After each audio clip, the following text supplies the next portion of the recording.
Olá, boa tarde. Está no ar o Gazeta News e a partir de agora você acompanha as principais notícias do dia. Polícia Federal deflagra mais uma fase da Operação Lava Jato. Eduardo Aparecido de Meira e Flávio Henrique de Oliveira Macedo foram presos em São Paulo e levados aqui para a sede da Polícia Federal. Os dois vão ficar presos por tempo indeterminado. Segundo o Ministério Público Federal, eles mantinham uma empresa de fachada para intermediar pagamentos de propina. Os investigadores apontam os suspeitos como sócios da Companhia Credencial. A construtora, localizada em Sumaré, no interior paulista, fazia repasses aos beneficiários do esquema de corrupção na Petrobras. Eles eram as pessoas que celebravam os contratos falsos. Então, nós encontramos a assinatura de ambos em diversos contratos ideologicamente falsos.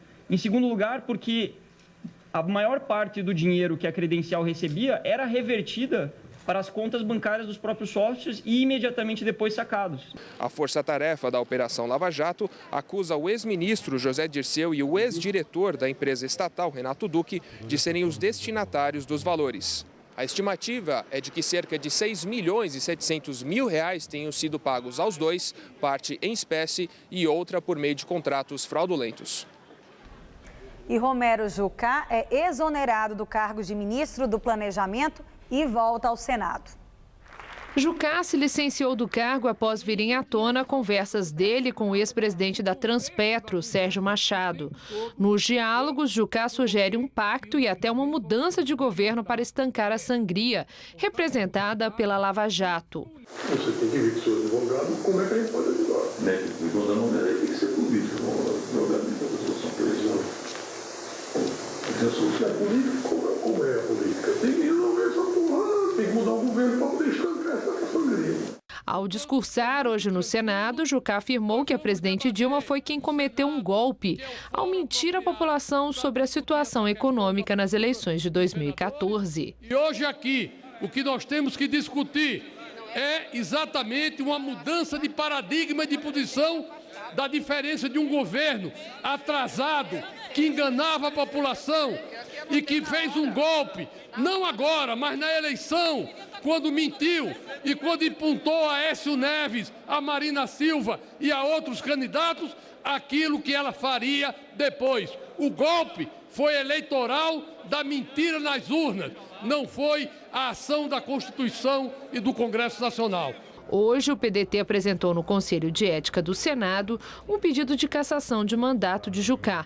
O partido alega que os diálogos com Machado, que aconteceram em março, quando Jucá ainda era senador, mostram que houve abuso de poder. Jucá é investigado na Lava Jato. Por enquanto, o Ministério do Planejamento será ocupado por Diogo Oliveira, que já foi citado na Operação Zelotes, que investiga crimes contra o fisco. Em entrevista coletiva, o presidente interino Michel Temer disse que seu governo não quer barrar nenhuma investigação e citou os protestos de que vem sendo alvo. Nós não vamos impedir a apuração com vistas à moralidade pública, à moralidade administrativa. Ao contrário, nós vamos sempre incentivá-la. Eu tenho dito isso com uma frequência inaudita, mas por mais que eu diga, eu vejo que muitas vezes sai uma outra notícia e diz, tem um esquema para fazer isso, fazer aquilo. Não queremos isso, não. Ninguém quer. Penso que nem os nomes que de vez em quando são apontados também o querem.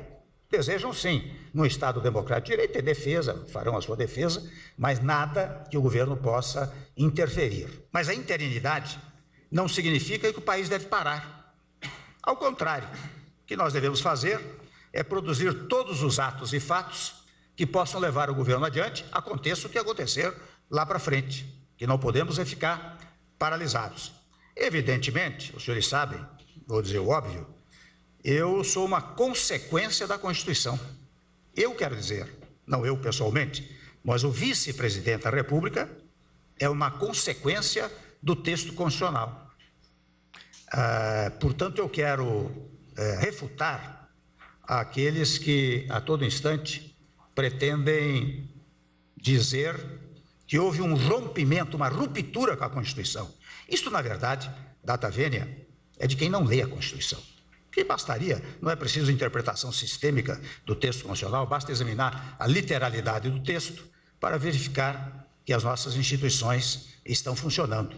Não funcionariam, isto sim, se houvesse uma ruptura com o texto constitucional. Então eu quero deixar isso muito claro, porque sabem os senhores que nós temos sido vítimas de agressões. Eu sei como funciona isso, uma agressão psicológica, para ver se amedronta o governo, etc. Nós não temos a menor preocupação com isso. Aliás, eu estou fazendo estes comentários, apenas este segundo comentário, apenas para revelar que nós não temos que dar atenção a isso. Nós temos que cuidar do país. Aqueles que quiserem esbravejar, façam-no o quanto quiserem, mas pela via legal, pela via democrática, até com o nosso aplauso. E hoje o governo de Temer anunciou algumas medidas econômicas. As medidas são uma tentativa do governo de conter o avanço dos gastos públicos e retomar o crescimento da economia. Neste momento, o pacote prevê a devolução de pelo menos 100 bilhões de reais que o BNDES deve ao Tesouro Nacional. Além disso, o governo quer estabelecer um teto para os gastos públicos e afirma que não pretende elevar mais o volume de incentivos fiscais. O governo também propõe a extinção do Fundo Soberano e o retorno dos recursos cerca de 2 bilhões para os cofres do Tesouro. Temer anunciou que vai apoiar um projeto já aprovado pelo Senado, que altera regras de exploração do pré-sal. O ministro da Fazenda, Henrique Meirelles, disse que não anunciaria aumento de impostos por enquanto, mas não descartou essa medida no futuro. Segundo ele, em 2 semanas, o governo deve enviar ao Congresso um projeto que prevê a limitação dos gastos com educação e saúde. E o plenário do Congresso deve votar ainda hoje a revisão da meta fiscal.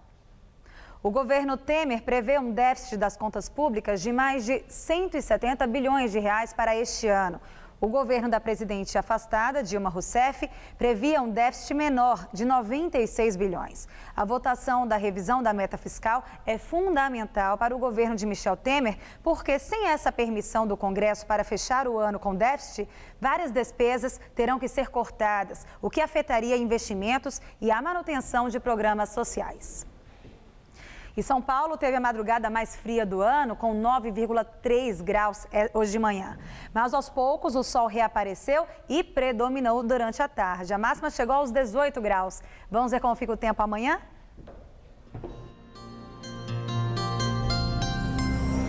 Ainda vai fazer friozinho, principalmente na madrugada, mas durante a tarde esquenta em relação a hoje em todo o estado de São Paulo. Isso porque a massa de ar seco de origem polar já entrou em aquecimento, agora ela continua mantendo o tempo firme no interior, mas as temperaturas sobem um pouquinho. Em Marília, mínima de 10 e máxima de 22 graus amanhã. Já em Votuporanga, faz até 27 graus. E em Franca, no norte do estado, temperaturas entre 12 e 21 graus. Na faixa leste, o vento úmido que vem do mar espalha muita nebulosidade, por isso teremos poucas aberturas de sol e as temperaturas continuam amenas. Em Campinas, máxima amanhã na casa dos 23 graus. Vamos ver como fica o tempo aqui na Grande São Paulo? Nessa próxima madrugada, mínima de 12 e máxima amanhã à tarde de 20 graus. Na quinta-feira, feriado, esquenta um pouco mais e o sol predomina, máxima de 23 graus. Na sexta-feira, volta a esfriar, a máxima chega aos 20 graus, com chuvas previstas ao longo do dia. Você tem alguma denúncia que você gostaria que fosse mostrada aqui na TV Gazeta? Isso é possível graças ao Gazap. Este é o espaço para a sua participação. Basta enviar fotos ou vídeos de até 1 minuto para nosso WhatsApp. A denúncia de hoje é sobre a falta de iluminação na Vila Sônia. Olá, boa tarde. Moradores da Vila Sônia reclamam da falta de iluminação na rua Joaquim Galvão. Lá está tudo um breu. Segundo os moradores, essa escuridão facilita a ação de criminosos, que assaltam principalmente carros e residências ali na região. O Departamento de Iluminação Pública enviou uma equipe de manutenção ontem à noite e os funcionários instalaram uma nova lâmpada ali na rua. Já quanto aos assaltos, a Polícia Militar explicou que o policiamento ali na região da Vila Sônia é realizado baseado em um planejamento estratégico. Se você também tem uma denúncia, grave um vídeo com o seu celular na posição horizontal e mande pra gente. O número é 11 aqui de São Paulo, 991616121. E você já sabe, se tiver qualquer dúvida, o passo a passo está no nosso site. Então, é isso. Isso mesmo, vamos participar. E o Gazeta News de hoje fica por aqui. Novas notícias logo mais às 7 da noite no Jornal da Gazeta e no Jornal da Gazeta, edição das 10. Fique agora com a Gazeta Esportiva. Até amanhã.